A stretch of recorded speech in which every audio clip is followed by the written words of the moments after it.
بسم اللہ الرحمن الرحیم ایاک نعبد و ایاک نستعین۔ میرے پاکستانیوں، میں جو آج آپ سے بات کرنے لگا ہوں وہ کل ایک ISPR کی پریس کانفرنس ہوئی اور اس کے اندر انہوں نے ایک دو باتیں کہیں تو میں مجبور ہوں کہ میں آج اپنی قوم کے ساتھ بات کروں۔ جو انہوں نے بات کی کہ یہ پاکستان کے خلاف بغاوت اور اشارہ سارا تحریک انصاف کے اوپر کہ ہم نے بغاوت کی ہے، اور یہ کہ یہ پہلے سے پلان بن رہا تھا اس کا کہ ہم یہ پہلے سے ہی تیاری کر رہے تھے بغاوت کرنے کے لیے، اور یہ اپنی فوج کے خلاف یہ سارا یہ ہم نے کیا، اور جس طرح کی وہ بات کی گئی مجھے ایک بڑی تکلیف ہوئی اس کی۔ تو میں نے کہا کہ میں آج اپنی قوم کے سامنے ذرا 2-3 پوائنٹ رکھوں، کیونکہ جب ایسی بات کی جاتی ہے تو اس کا جواب دینا بڑا ضروری ہے۔ دیکھیں، اب یہ موقف آ گیا ISPR کا اور پاکستان کی اسٹیبلشمنٹ کا کہ تحریک انصاف نے بغاوت کی۔ اب یہ دوسرا بھی ایک موقف ہے، یہ ہمارا بھی موقف ہے، یہ میرا موقف ہے، میری پارٹی کا موقف ہے کہ ہمارے خلاف پوری کانسپریسی کی گئی، ہماری گورنمنٹ گرائی گئی، جبکہ پاکستان کی تاریخ میں 2 سالوں میں ہمارے 2 سالوں میں بہترین معیشت اوپر جا رہی تھی۔ آپ اگر اکنامک انڈیکیٹرز دیکھ لیں اور پاکستان اکنامک سروے پڑھ لیں تو وہ ان کی حکومت کا بھی پڑھ لیں جو ان کے دور میں شائع ہوا ہے، تو آپ کو یہ پتہ چلے گا کہ 17 سال کے بعد بہترین اکنامک پرفارمنس تھی، اور 17 سال پہلے اس لیے تھی کہ امریکی ڈالرز آ رہے تھے، ہم امریکہ کی وار آن ٹیرر لڑ رہے تھے۔ یہ امریکی ڈالرز آنے کے باوجود یہ اکانومی بڑھ رہی تھی، انڈسٹری بڑھ رہی تھی، ریکارڈ گروتھ ہو رہی تھی، اور اس کے باوجود کہ 2 سال کرونا میں ساری دنیا میں ایک بہت بڑا زوال آیا ہوا تھا، اس کے باوجود اللہ کا کرم کہ ہم نے اپنی معیشت کو بھی بچایا، ہم نے اپنے لوگوں کو بھی بچایا۔ دنیا نے اکنالج کیا کہ پاکستان نے جو قدم اٹھائے کووڈ-19 میں وہ دنیا میں مثال تھے۔ ایک امریکی ایک اکانومسٹ جو کام کرتا تھا ڈونلڈ ٹرمپ میں، اس نے کہا کہ اگر امریکہ پاکستان کی مثال لے لیتا تو کتنے 10 کھرب ڈالر بچا سکتا تھا۔ تو اس گورنمنٹ کو گرایا گیا ایک سازش کے تحت، تو یہ ہم کہہ رہے ہیں کہ ملک سے غداری ہوئی۔ اس کے بعد 25 مئی کو ہمارے ساتھ جو ہوا، کسی پولیٹیکل پارٹی سے ایسا نہیں ہوا کہ وہ لانگ مارچ کر رہی ہے اور 2 دن پہلے گھروں میں گھس کے اٹھائے جا رہے ہیں لوگ، کتنے ہزار گھروں میں پولیس گھسی رات کے صبح کے 3 بجے۔ یہ پہلی دفعہ کسی پارٹی سے ایسے ہوا۔ 3 لانگ مارچز میرے خلاف ہوئی، بتائیں ایک بھی FIR کٹی؟ ایک دفعہ ہم نے کسی کو روکا؟ کسی کے اوپر ٹیئر گیسنگ ہوئی؟ اور ہمارے اوپر پورا ایک اٹیک آیا، ہمارے بنیادی حقوق فنڈامنٹل رائٹس کی وائلیشنز ہوئی، اور ہمارے اوپر ہی پرچے کٹ گئے۔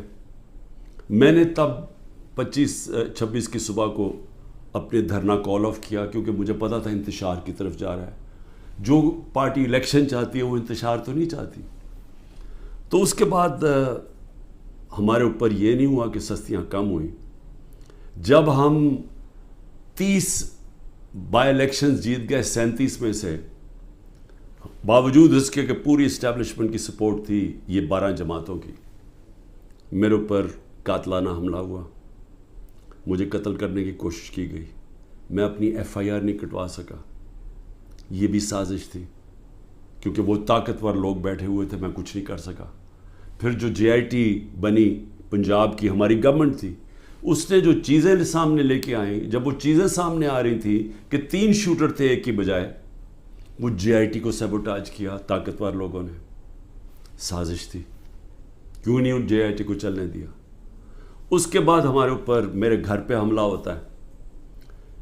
ہم ایشورٹی بانڈ جب دے رہا تھا میں کہ جناب میں وہاں 18 مارچ کو اسلام آباد کے جوڈیشل کمپلیکس میں جاؤں گا، کوئی قانونی جواز نہیں تھا میرے گھر پہ، 24 گھنٹے حملہ کیا، اور وہ ایشورٹی بانڈ بھی نہ لے پولیس، کیونکہ انہوں نے مجھے اغوا کرنا تھا یہاں سے۔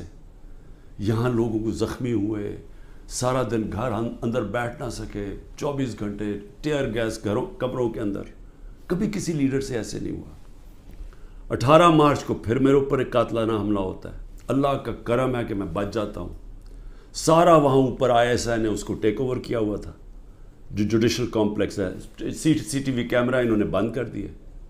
پوری تیاری تھی کہ عمران خان کو قتل کرنا تھا وہاں. وہ اللہ نے ایسا کرم کیا کہ وقت پہ ہم باہر نکلے، اگر اندر چلے جاتے تو دروازہ بند ہو جاتا تو ختم تھا. وہاں بچا میں. اس کے بعد اگلے دن یہاں 2 دن کے بعد 3 دن کے بعد ادھر ایک اور مرتضیٰ بھٹو ٹائپ قتل کرنا تھا. وہ مجھے پہلے پتہ چل گیا، میں نے ٹی وی پہ چلا گیا، وہ رک گئی بات. تو سازش تو کیا ہو رہی تھی؟ سازش یہ ہو رہی تھی کہ ایک پارٹی جو جیتنے جا رہی تھی الیکشن، اس کو پارٹی کو ختم کرنے کے لیے لیڈر کو ختم کرنا تھا. اور پلان تب سے ہی بنا ہوا تھا. کیسز شروع ہو گئے تھے مہینوں کے اندر. جیسے 70 سال میں ایک آدمی کے اوپر ایک کرمنل کیس نہیں ہوتا، چند مہینے میں آج 170 سے زیادہ کیس ہو چکے ہیں.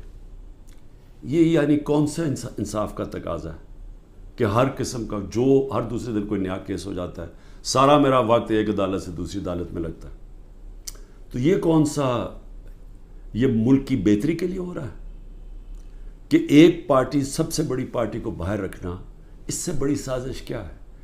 جمہوریت، سب سے بڑی پارٹی کو ختم کرنے کا مطلب جمہوریت ختم کرنا، اور جمہوریت ختم کرنے کا مطلب آزادی ختم کرنا ہے. تو یہ کیا ملک کے خلاف سازش نہیں ہے؟ اور پھر جو 9 مئی کو ہوا، اب ISPR صاحب کہہ رہے ہیں کہ جناب 9 مئی کو جو ہوا ہے وہ ایک بڑی سازش چلتی آ رہی تھی، تو وہ سازش سامنے آئی، بغاوت. مجھے یہ بتائیں کہ میں جب یہاں سے، مجھے پتا تھا پکڑنا انہوں نے مجھے 9 مئی کو، میں اس سے پہلے ویڈیو ریکارڈ کر کے گیا کہ اگر مجھے پکڑنا ہے مجھے وارنٹ دے دیں اور میں آرام سے اپنے آپ کو آپ کے حوالے کر دوں گا. کوئی ضرورت نہیں ہے کہ یہ جو میرے گھر کے باہر ہوا کہ پولیس، 1000 پولیس اور رینجرز اٹیک کر رہے ہیں. سب کے سامنے جو ہوا کہ رینجرز بھی نہیں بلکہ وہ کمانڈوز تھے، انہوں نے اٹیک کیا، شیشے توڑے. عملہ جو بیٹھا ہوا تھا رجسٹری آفس کا اسلام آباد ہائے کورٹ، اس کو مارا، وکیلوں کو مارا. مجھے لگا ڈنڈا، مجھے اس طرح لے کے گئے جس طرح کوئی دہشت گرد ہے.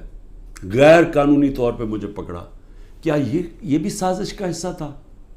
کیونکہ اس کی وجہ سے اشتعال آنا تھا لوگوں کو. اور ہمارا موقف یہ ہے کہ اس کو استعمال کر کے ایک پورا کریک ڈاؤن کیا گیا جو پہلے سے پلان تھا. ہو ہی نہیں سکتا کہ 2 دنوں کے اندر آپ 10,000 لوگوں کو جیلوں میں ڈال دیں پکڑ کے، جب سے پہلے سے پلان نہیں بنا ہوا تھا.